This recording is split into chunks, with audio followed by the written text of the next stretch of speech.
ఇచ్చిన గురుమండల అధ్యక్షులు parish pastor గారికి, ఇప్పటి వరకు చక్కని వాక్య సందేశాన్ని అందించిన దైవ సేవకులకు, కుడి పార్శ్వంలో కూర్చున్నటువంటి దైవ సేవక సమూహానికి, అలాగే వివిధ సంఘాల నుంచి ఇచ్చేసినటువంటి సంఘ విశ్వాసులందరికీ, అదే రీతిగా ఈ చక్కని కార్యక్రమాన్ని డిజైన్ చేసి చక్కగా నడిపిస్తున్నటువంటి సంఘ కార్యనిర్వాహక సభ్యులకు, స్త్రీల సమాజం వారికి, యవన సమాజం వారికి, సండే స్కూల్ వారికి, ప్రత్యక్షంగా పరోక్షంగా ఇతరమైనటువంటి వారు ఆర్థికంగా సహకరిస్తున్నటువంటి వారందరికీ హృదయపూర్వకమైనటువంటి వందనాలు చెల్లిస్తున్నాం.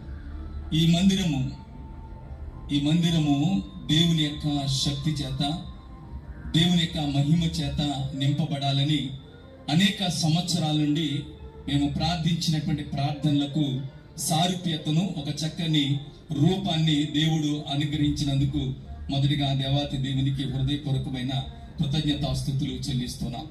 నిజానికి ఈ సభలుగా నిర్వహించాలనే ఆలోచన మాకైతే లేదు, కానీ ఒక వాక్యాన్ని ఇక్కడ వెనుక ఫ్లెక్స్ మీద కనబడుతున్న వాక్యాన్ని వింటున్నప్పుడు కానీ, చదువుతున్నప్పుడు కానీ, జకరియా 4వ అధ్యాయము 6వ వచనంలో ఆ మాట చాలా అద్భుతంగా ఈ సంఘములో దేవుడు నడిపించాడు అనడానికి ఆ ఒక్క వాక్య ఆధారితమైన శక్తి అని చెప్పడానికి కూడా నేను ఎంతగానో సంతోషిస్తున్నా.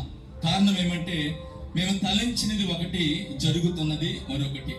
వాక్యములో వ్రాయబడుతుంది ఏమనంటే, మీరు అడుగు వాటన్నిటికంటే, ఊహించు వాటన్నిటికంటే అధికమైనటువంటి వాటిని నేను మీకు చేతును అనేటువంటి మాట దేవుని యొక్క వాక్యములో వ్రాయబడింది. నిజమే, ఈ మాట అక్షరార్థము సాక్షార్థము కూడా దేవుడు ఈ మందిరం పైన జరిగించాడు అని చెప్పడానికి ఒక ప్రత్యక్షమైనటువంటి సాక్ష్యాన్ని నేనే. ఈ తారీఖులే, ఈ 14, 15, 16 తారీఖుల్లో ఈ మందిరంలో ఒక 10 మంది, ఒక 50 మంది సంఘ విశ్వాసులతో ఒక చక్కగా ఉపవాస కూడికలను ఏర్పాటు చేసుకోవాలని మేము తలంచాం. కానీ దేవుడు మా తలంపు కంటే, మా ఊహ కంటే, మా ఆలోచన కంటే, మా ఉద్దేశం కంటే దేవుడు ఉన్నతమైనటువంటి కార్యాన్ని జరిగించినందుకు దేవునికి మరొకసారి కృతజ్ఞతాస్తుతులు చెల్లిస్తున్నా. ఈ దినము చదవబడినటువంటి ఈ వాక్యాన్ని మరి నేను దైవ సేవకుల నోట నుండి వినాలని నేను ఎంతగానో ఆశపడ్డా. కారణం ఏంటంటే, ప్రతి పాంప్లెట్ మీద ఆ వాక్యం ఇవ్వడానికి గల కారణం ఏంటో వారు గ్రహించి వారు మాట్లాడతారని నేను ఆశ కలిగి ఉన్నా. కారణం ఏంటంటే, ఈ చిన్న సంఘము పైన దేవుని యొక్క మహాశక్తి ఏ విధంగా అభిషేకింపబడిందో అనేటువంటి 2 మాటలు మాత్రమే మీకు చెప్పి నేను ముగించడానికి కూడా ముందుగానే సిద్ధపడే ఈ మాటలు మీకు చెప్పడానికి ఇష్టపడుతున్నా. వాక్యములో వ్రాయబడినటువంటి కీర్తనల గ్రంథము 57వ అధ్యాయము 2వ వచనంలో ఒక మాట వ్రాయబడింది. మహోన్నతుడైనటువంటి దేవునికి, నా కార్యములు సఫలము చేయు దేవునికి నేను మొరపెట్టుచున్నాను అనేటువంటి ఒక చక్కని ఆధ్యాత్మికమైనటువంటి మాట వ్రాయబడింది.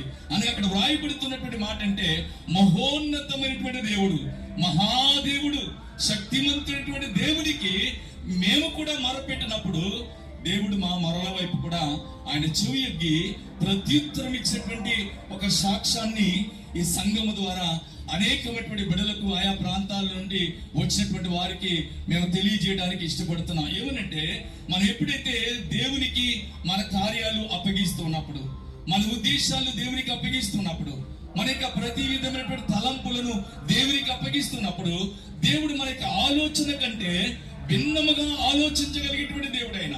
మనమైతే కొద్దిగా ఆశిస్తాం, కానీ దేవుడు 100 ఫలాలు అనుగ్రహించడానికి ఆయన శక్తిమంతుడైనటువంటి దేవుడు ఆయన.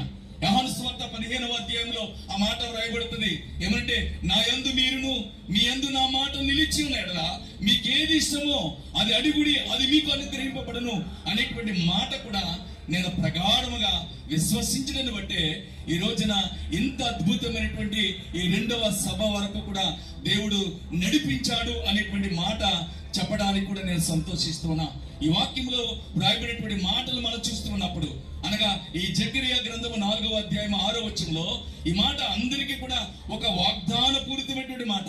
మనం అనుకుంటాం, ఇది నా బలము చేత, ఇది నా శక్తి చేత, నా ఆలోచన చేత, నా విద్యార్హత చేత, నాకున్నటువంటి ఆర్థిక బలము చేత, నాకున్నటువంటి సాంపత్యము వలన నేనేదో చేయగలను అనేటువంటి ఆలోచనలు ఈ రోజున మనం ఎంతో మంది కలిగి ఉంటాం. నిజమే, నీ బలమును బట్టి, నీ శౌర్య పరాక్రమను బట్టి, నీ విద్యను బట్టి, నీ విద్యార్హతను బట్టి, నీ ఉద్యోగ సంపన్నతను బట్టి, నీ ఆర్థిక పరిపుష్టిని బట్టి నీవెంతగానో విర్రవీగుతుండొచ్చు. కానీ నీ వాటి అన్నిటి వెనుక దేవుని యొక్క మహాశక్తి, ఆయన అద్భుతమైనటువంటి ఆత్మశక్తి నడిపింపు అనేటువంటి ఉండటం బట్టి నీవు ఆశీర్వదింపబడుతున్నావు, నీవు శ్వాసించగలుగుతున్నావు, నువ్వు మనగలుగుతున్నావు, దీర్ఘాయుష్ను పొందుతున్నావు అనేటువంటి విషయాన్ని ఖచ్చితంగా మనం కూడా జ్ఞాపకం చేసుకోవాలి. అందుకనే ఈ ఫ్లెక్స్ నిర్మాణంలో కూడా ప్రియ సహోదరుడు వెనుక భాగంలో కిరణ్ గారు ఎందుకు ఈ యొక్క ఫ్లెక్స్ ని కూడా మేము నిర్మించుకున్నామంటే, ఈ యొక్క ప్రయత్నం వెనుక మా హస్తం ఏది కూడా లేదు. నిజమే, నేను అంటున్నా, నిజమే. అయ్యగారు మాట్లాడుతున్నారు, దీనికోసం కమిటీ వారు మార్త లాంటి వారుగా ఉన్నటువంటి మాట వింటున్నాం. కానీ ఇక్కడ మరి లాంటి వారు అనేక మంది దేవుని యొక్క పాద సన్నిధిలో బ్రతిమలాడుకుంటాను బట్టి, గోజాడుటను బట్టి, కన్నీటి ప్రార్థన చేయటను బట్టి, ఉపవాసం ఉండి ప్రార్థన చేయటను బట్టి ఈ రోజున చిన్న కార్యక్రమాన్ని ఈ చిన్న గ్రామంలో, ఈ కుగ్రామంలో ప్రభు తన యొక్క ఆరంభాన్ని ఘనముగా ప్రారంభించడానికి దేవుడు ఇష్టపడుతున్నాడు. ఈ దిన వాక్య భాగంలో ఉన్నటువంటి మాటలు మనం చూస్తున్నప్పుడు మూడు విషయాలు మేము ముందుంచుతా. మొదటిగా మనందరి యొక్క జీవితంలో బేతేలు అనుభవం అనేటువంటిది కావాలి. యాకోబు జీవితం మనందరికీ తెలుసు. ఆయన ఎబ్బేకు రేవును దాటించిన తర్వాత ఆయన ఒంటరిగా ఉన్నప్పుడు దేవుని యొక్క పాద సన్నిధిలో బ్రతిమలాడుకుని ప్రార్థన చేసి దేవుని యొద్ద నుండి ఆశీర్వాదములు పొందినటువంటి విధానము అనేటువంటిది మన అందరికీ తెలుసు.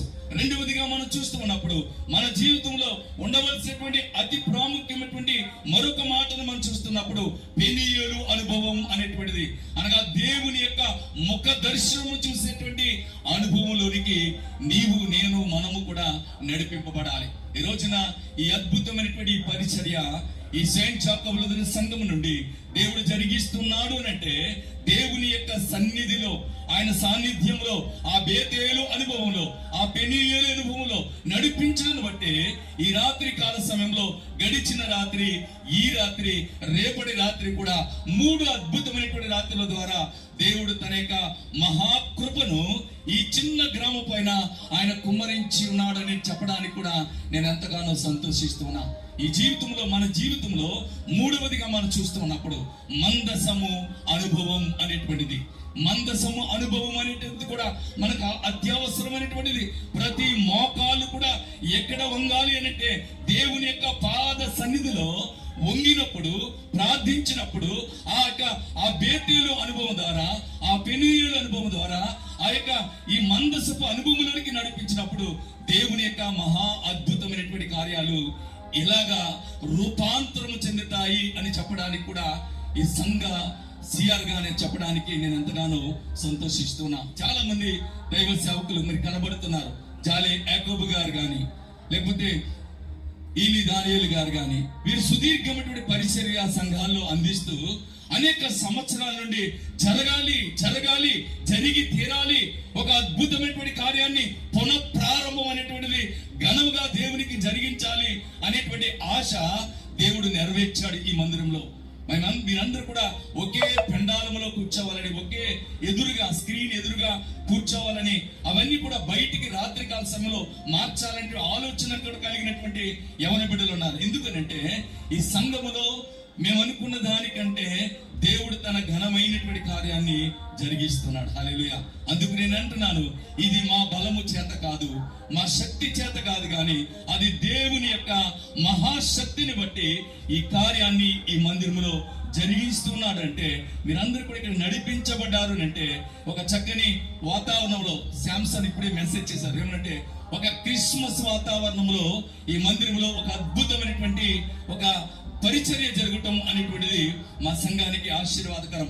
మీరు ఆ సంఘాల నుంచి చాలా ప్రయాసపడి ఈ చిన్న సంఘాన్ని, ఎక్కడో దూరంగా ఉంటది, అన్ని సంఘాలకి దూరంగా ఉంటది, అయినప్పటికీ కూడా అనేక సంఘాల నుంచి మీరు తరలి వచ్చి మాతో కలిసి ఆరాధనలో పాల్గొని దేవుని మహిమ పరచడానికి మీరు ఇష్టపడి ఇక్కడికి వచ్చేదాన్ని బట్టి ఈ సంఘ పక్షముగా మీ అందరికీ హృదయపూర్వకమైనటువంటి వందనాలు ఈ రాత్రి కాల సమయంలో మీకు తెలియజేస్తున్నాం. ఈ రోజున మరి ఈ రీతిగా దేవుడు చేస్తున్న ఈ అద్భుతమైనటువంటి కార్యాన్ని గురించి ఒక చక్కని సాక్ష్యంగా మాట్లాడాలనే ఉద్దేశం చేతనే నేను ఇక్కడ నిలవబడ్డాను కానీ మిమ్మల్ని ఇంకా అధికముగా విసిగించాలని కానీ మీ ఓర్పుకి మీ సహనానికి పరీక్షను పెట్టాలనే ఉద్దేశం అయితే నాకు లేదు.